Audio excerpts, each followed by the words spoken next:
আসসালামু আলাইকুম ওয়া রাহমাতুল্লাহ। কেমন আছেন সবাই? আশা করি ভালো আছেন। জেডার ইন্টিগ্রেটেড ইউটিউব চ্যানেলে আপনাদের সবাইকে স্বাগতম। দেখতে পাচ্ছেন দর্শক, আমরা আজকে আমাদের ভুট্টার জমিতে সার প্রয়োগ করব। ভুট্টার জমিতে অর্থাৎ আমরা শেষ চাষে সার প্রয়োগ করব ইনশাআল্লাহ।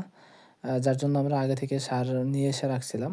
তো এরপরে আমরা পর্যায়ক্রমে এমওপি, টিএসপি, জিপ এবং থাইজিপ এবং বোরন, আমরা এই সমস্ত সারগুলা একবারে শেষ চাষে প্রয়োগ করে দিব।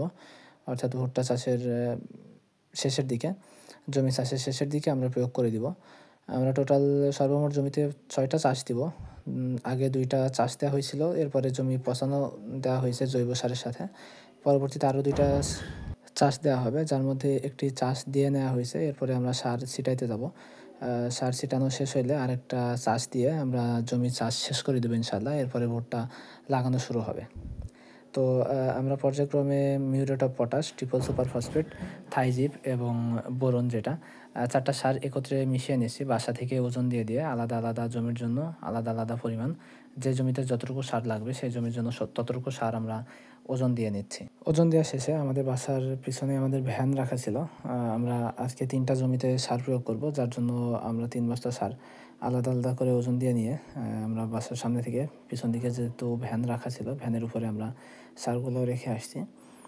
এরপরে আরকি আমরা ভ্যান নিয়ে মাঠের দিকে চলে যাই একবারে। মাঠের দিকে গিয়ে আমাদের এই ৩ টা জমি একই জায়গায় বা একই সাথে হওয়ায় আমরা একবারে ভ্যান নিয়ে চলে যাই মাঠে। গিয়ে সার আলাদা, আলাদা জমিতে রেখে সার ছিটানো শুরু করি আরকি। তো মাঠে প্রচুর পরিমাণে বাতাস থাকায় সার প্রয়োগ করতে একটু সমস্যার সম্মুখীন হচ্ছিলাম। দেখতে পাচ্ছেন যেমন বাতাসে আমি যতই নিচ করে সার দেওয়ার চেষ্টা করি না কেন, সারগুলা আরকি বাতাসে উড়ে যাচ্ছিল। যার জন্য একটু সময় বেশি লাগছিল। এরপরেও আলহামদুলিল্লাহ পর্যায়ক্রমে ৩ টা জমিতেই সার ছিটানো শেষ করা হয়। তো আমাদের সারের মধ্যে যেহেতু বোরন এবং থাইজিপ ছিল, এই ২ টা সার হচ্ছে পাউডার জাতীয়। যার কারণে আমরা যতই নিচ করে দিচ্ছিলাম, যেহেতু পাউডার আর মাঠে বাতাস ছিল, তো বাতাসের সাথে এগুলা উড়ে যাচ্ছিল আরকি। এরপরেও আমরা চেষ্টা করছিলাম যাতে যত নিচ করে সার ছিটানো যায় আরকি। তো বাতাস কম হইলে একটু উঁচা করে ছিটাচ্ছিলাম। আবার যখন বাতাস বেশি হচ্ছিল তখন আরকি নিচ করে সার ছিটানো হচ্ছিল।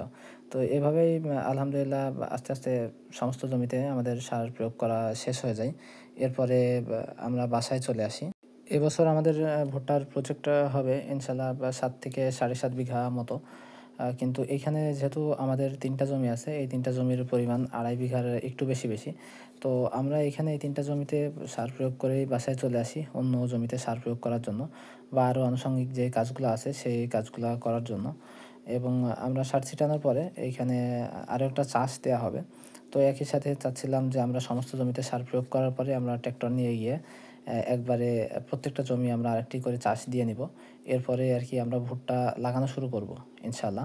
আমাদের ফার্ম রিলেটেড সকল তথ্য জানতে আমাদের সাথেই থাকুন। ধন্যবাদ সবাইকে। আসসালামু আলাইকুম ওয়া রাহমাতুল্লাহ।